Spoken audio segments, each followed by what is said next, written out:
I'm Amanda McEachern Gaudet, and I am an assistant teaching professor at Ontario Tech University, and today we'll be talking about professional communication and relationship building. I have 4 modules we're going to go through. Each module will end with an exit ticket to be completed. There will also be secondary materials available to follow through on instructions for things where we're using outside tools. First, we'll do an introduction of what communication is. Then we'll hit Module 1, Understanding Ourselves and Others with True Colors. Module 2 will be about relationship building. Module 3 will be basic presentation skills using PowerPoint and other available tools. And then last but not least, we'll talk about dashboards and updates and how you can effectively communicate in a short amount of time your message of what's going on. So, introduction, here we go. Why is communication important? Well, a Harvard study shows that 15% of a reason a person gets a job, keeps a job, or advances in that job is related to technical skills and job knowledge. But the other 85% has to do with people skills. So we want to make sure we have really strong people skills and understand how to relate to people, understand how to effectively communicate and get our messages across, doing it in a way that's going to make us persuasive in most cases so that we're understood and taken seriously in what we're saying and doing. Module 1, Understanding Ourselves and Others. For this module, I'll be discussing a system called True Colors. True Colors is a model for understanding yourself and others based on personality and temperament. I am a True Colors facilitator, so my understanding of this material is fairly in-depth. Today we'll go over kind of a base knowledge of what the concepts are and what they mean to you. And then if you want further experience in this and want to understand for sure what your color spectrum would be, there are details on further slides where you can go and get that information. So, True Colors. It was developed by Don Lowry in 1978, and there are 4 colors. So there is green, and you can think of this as inquisitive. Orange are usually your active, very extroverted people. Blue are usually your feeling people, and gold are your very loyal people. I usually think with gold, people like accountants tend to fall into this category. What is True Colors? So there's some ideas here that we're going to give you as to why True Colors is important. If we listen and start to understand the people in our lives around us, we can improve our relationships. And oftentimes individuals have distinct offerings of their own, but sometimes we miss this because we're so focused on what it is that motivates us. So as myself being a blue, I am really focused on being a feeler, how I feel about something. When I meet people, I try and remember something important about them that we can talk about the next time. If you tell me about your kids or your activities or your interests, I may very well start the next conversation with, oh, how is your daughter? Or how was that weekend you went to the cottage? Those kinds of things, because that's my personality and what I portray.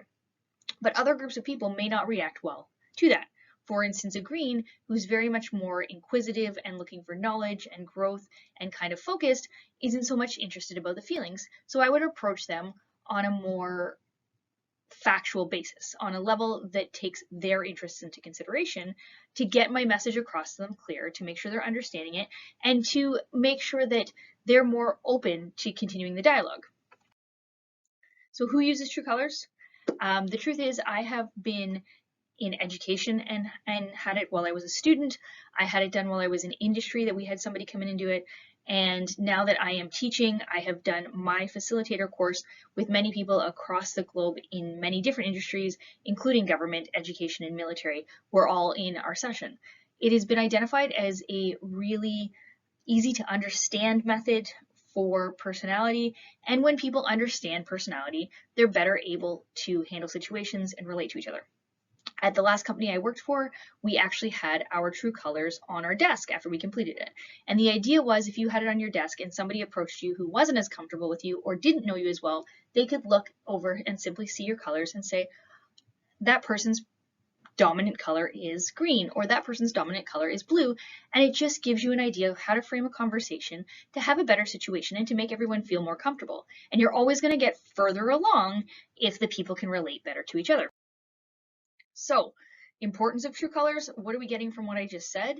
It gives a better understanding of ourselves and others because we can understand the characteristics that are most like that personality. Now, I'm not going to say everybody's going to fit in a box. And in fact, one of the things that True Colors says is we don't all just fit into a box. So That is the reason it's important in terms of the fact that we are all different, but it's also the reason that you have a full spectrum of colors. You wouldn't just simply be blue. You would be some combination of the colors which relate to the dominance of the personality traits within you. It allows us to appreciate others. So when you approach a situation and somebody's different than you, oftentimes that can feel conflictive. But if you can understand what that difference is, maybe based on what their job type is and how that would relate to a color, you can approach the situation differently. And you can appreciate the fact that those skill sets that come with those colors are a great addition to the situation. An engineer is going to be very different than somebody who's in HR, but we need both those roles and we need both their people, and they're both important. They're just important in different ways. Developing self-awareness. So it allows us to understand the ways that we may relate to a situation, the ways we may come up against conflict. And if we can understand them and understand why it's happening, we can hopefully think twice and help to resolve the situation, or maybe not even get in the situation if we can prevent it in the future.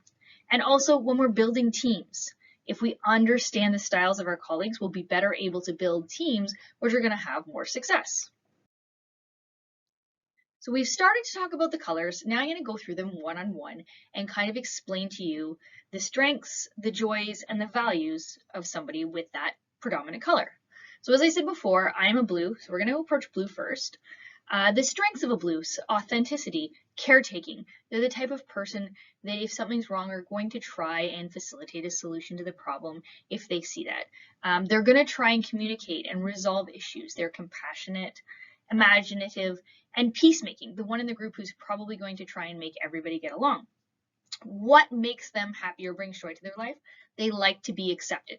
So they're going to try and join into the situation and feel a part of things. They are affectionate people. They like entertaining and having people around and being in a group environment where they feel a part of things. Friendships are important to them, as are people in that same kind of way. They want people around, they want to be a part of the group, and things that they might enjoy to be a part of would be music and fine arts. And what do they value? They value compassion. They value those friendships. They want harmony in the situation. They don't like disharmony. If there's discomfort in the situation, it's something that they're going to either try and fix or they're going to back out of because they don't like to be in kind of that situation. They want you to be honest with them.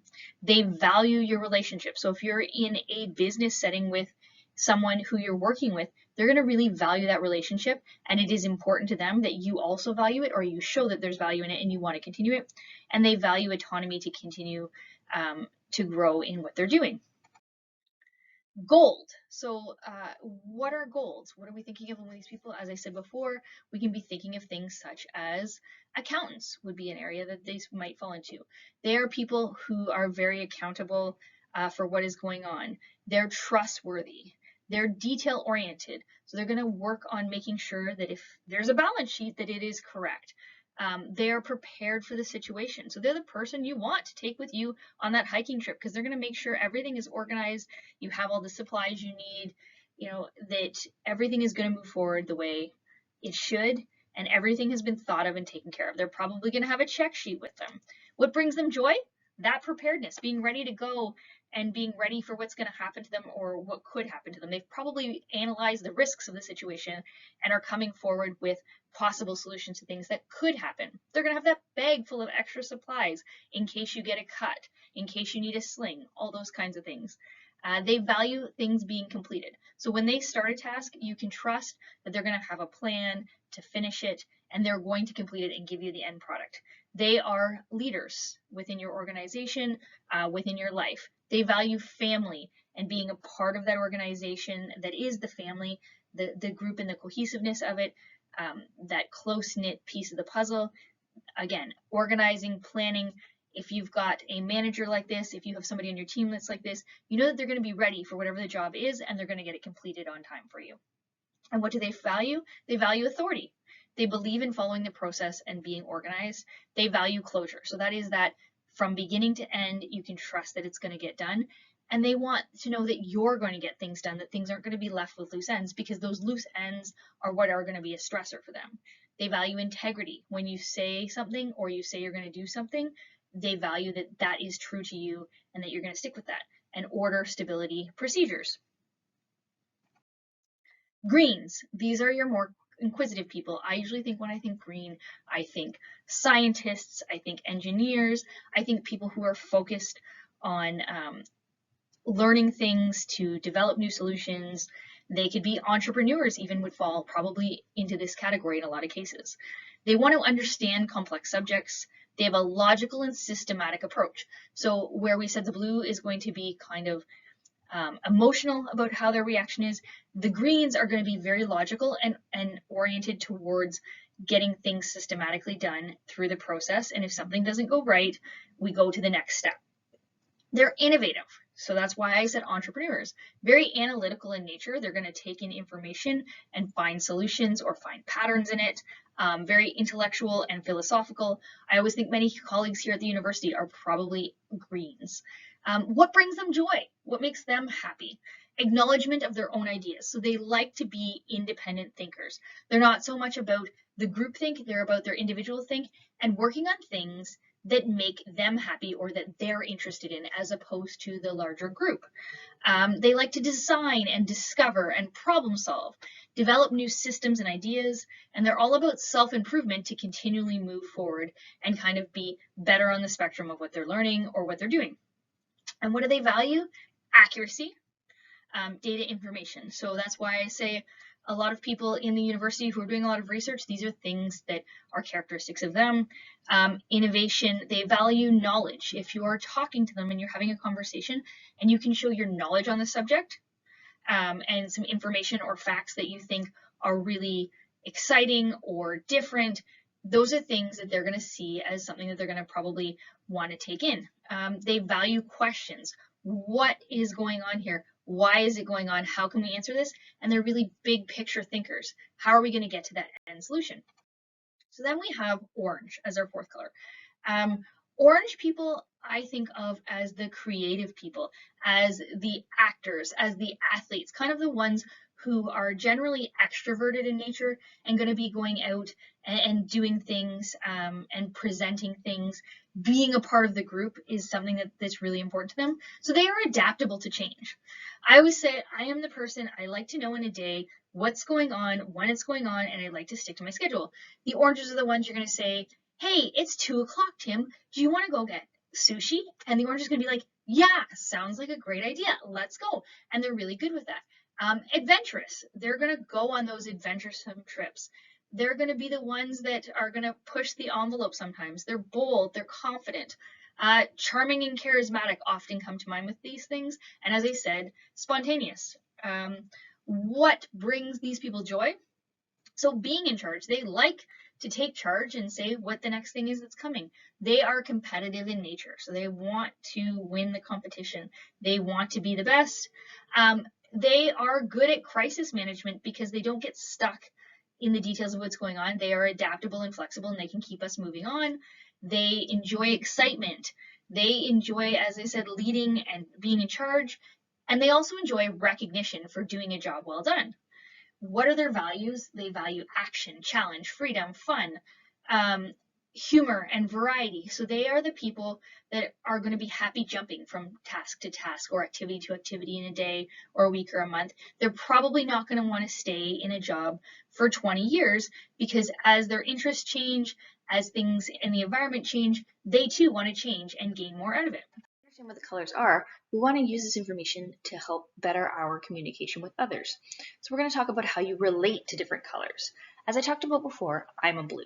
So I'm a feeler. And if somebody was going to come and have a conversation with me, if they show that they've had an interest in previous conversations and understand things about me or remember things and ask questions about topics even outside of the work environment that I have given them information about, that really kind of builds that relationship piece that is important to me, and it's going to help me open up and be more willing to support the dialogue of whatever we're working on. But that's not necessarily the case for the other colors, right? Each of them has some dominant characteristics that if you can kind of understand when you're having that conversation, you're going to find that things are going to flow easier, that you're going to design your assignments or projects or things you're working on together in a different way or approach the situation differently, and you're going to get better results. So if you're going to approach somebody who is a gold, you're going to do it in kind of a factual nature. If you're looking at organizing a project with them, you're going to show them that you have a plan, that you know what needs executed, that you have a time frame associated with it, and that you appreciate their time they're giving you to put towards this, and they're going to relate better to those things, right? If you understand what the end goal is and why we're getting there, and you can tell them that, then they're going to be more willing to work with you on it.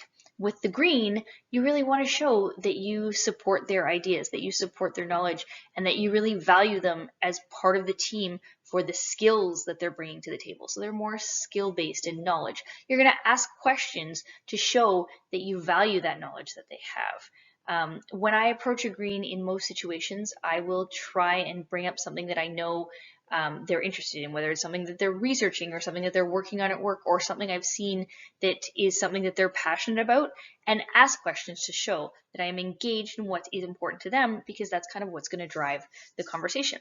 The oranges, these are your creative people. These are the spontaneous people, the people that like action. So you're going to maybe have this meeting over a lunch or something where it is a more open dialogue kind of situation. You're going to maybe create the tasks or things in a way that allows for them to have creativity with them, that allows them to kind of plan it, to work with the kind of schedule that they're comfortable with, right? That shows that it shines in some way, shape, or form what they value or what they're really good at. So they see where they're adding to your operation or your project or whatever the situation happens to be. And if you can kind of see this in the people presenting in front of you, just a little bit of it, and I mean, you'll gauge over time, because you may not be right on your first try. And it may be that they have a blend of colors where one is stronger than the other in certain situations, and you kind of need to relate and see that. But the more you understand the colors and the more you can kind of gauge where people are, the further your conversations will get, the further your relationships with them will get, and the better you'll be able to communicate to get to your end results. Okay, so now we've kind of finished our conversation on true colors. If you would like to know more about true colors, about how it relates to workplaces, about how it relates to education, even in your own education, if you're looking to further it more, how do your color traits relate to how you're going to best learn? There are some great resources there. There's some great courses that you can potentially take.